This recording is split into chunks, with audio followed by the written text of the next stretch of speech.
Someday, Angeline by Louis Sachar, Chapter 11, Mrs. Hardlick's Triumph. Angeline was scared as she walked back to Mrs. Hardlick's room.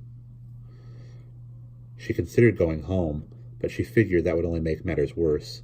Mrs. Hardlick would call her father, and most of all, Angeline didn't want to disappoint him. She knew that he had such high expectations of her. She tried to think of some explanation to give to Mrs. Hardlick, but was unable to come up with one. The truth was that she didn't even know herself why she'd done what she'd done. It's because they're killing the whales, she thought. It affects everything. She took a breath, then boldly opened the door to the classroom. Immediately, she burst into tears. She saw the mess she had made. She took a couple of steps, then stopped as Mrs. Hardlick coldly stared at her. It was as if Mrs. Hardlick's silent stare prevented her from going any further. The rest of the class were all in their seats except for Nelson Ford, whose desk Angeline had turned over. He was standing next to it, trying not to laugh. Mrs. Hardlick had evidently told everyone to leave everything exactly as it was. Angeline wished that Mrs. Hardlick would say what she had to say and get it over with. The silence was killing her. All the other sixth graders tried their best to be quiet, but she could hear a few muffled snickers.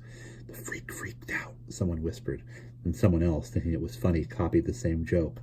"The freak freaked out," she heard again. "You did this!" shouted Mrs. Hardlick. "You can't fool me. You did it, didn't you?" Angeline wasn't trying to fool anyone. If she hadn't done it, she wouldn't be standing there crying. "Well, young lady, what have you got to say for yourself?" Mrs. Hardlick demanded. Angeline sniffed back some tears. "I wish to resign as Secretary of Trash." Mrs. Hardlick looked furious. "Oh, you think you are so smart, don't you?" she said. "Smarter than everybody else in the class, even me," she snorted. "Well, you're not. This wasn't so smart now, was it? You don't belong in the sixth grade. A sixth grader doesn't throw a temper tantrum when there's nobody else around. A sixth grader doesn't rip down other people's compositions just because they got a better grade. A sixth grader doesn't suck her thumb or cry at the drop of a hat. Babies do that. Maybe you're not as smart as you thought you were." Angeline stood trembling and crying, waiting for Mrs. Hardlick to finish. Mrs. Hardlick had loved it when Angeline sucked her thumb and cried, but she loved this the most.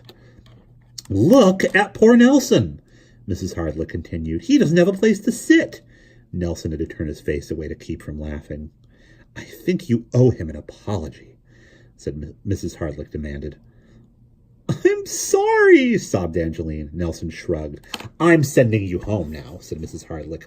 "I've written a note to your mother telling her what you did. I want you to bring it back tomorrow, signed by her." "My mother is dead," said Angeline. Mrs. Hardlick looked annoyed. "Do you have a father?" she asked. Angeline nodded. "Well, then I don't care. Have him sign it." Angeline shakily walked to Mrs. Hardlick's desk and took the note from her. Carefully, she walked outside. "Can I leave my desk like this, Mrs. Hardlick?" asked Nelson. Once outside, Angeline took several steps, then collapsed against the corner of the red brick building. It felt cold against her face. She thought about her mother. She remembered her having a very soft face and great big eyes. Her mother and father went out one day while she stayed at her grandmother's. Her father came home alone. She remembered him telling her that her mother was dead. She could still see his face, pale and quivering as he told her, but he never told her how she died. She didn't want to ask. There are some things you know before you were born, and there are some things you never know. Christy Mathewson found Angeline just around the corner, sitting against the building. The bricks were wet from her tears. "I brought you your lunch, Angeline," she said. "You forgot it." Angeline looked up at her and smiled. That was the second time Christy had done something nice for her for no reason. "Thank you," she said, almost in a whisper. "Are you all right?" Christy asked. "Maybe you should go to the bathroom and wash your face. I'll go with you if you want." Angeline didn't have the strength to move. "Boy, I hate Mrs. Hardlick, don't you?" said Christy. "She's so mean. That's because she's such a lousy teacher. She covers up what a crummy teacher she is by being mean." Angeline gulped. "You shouldn't let a crummy teacher like her upset you," said Christy. You being so smart and everything. Someday you're going to be so brilliant and famous anyway." Angeline wiped her face on her sleeve. "You never know," she said.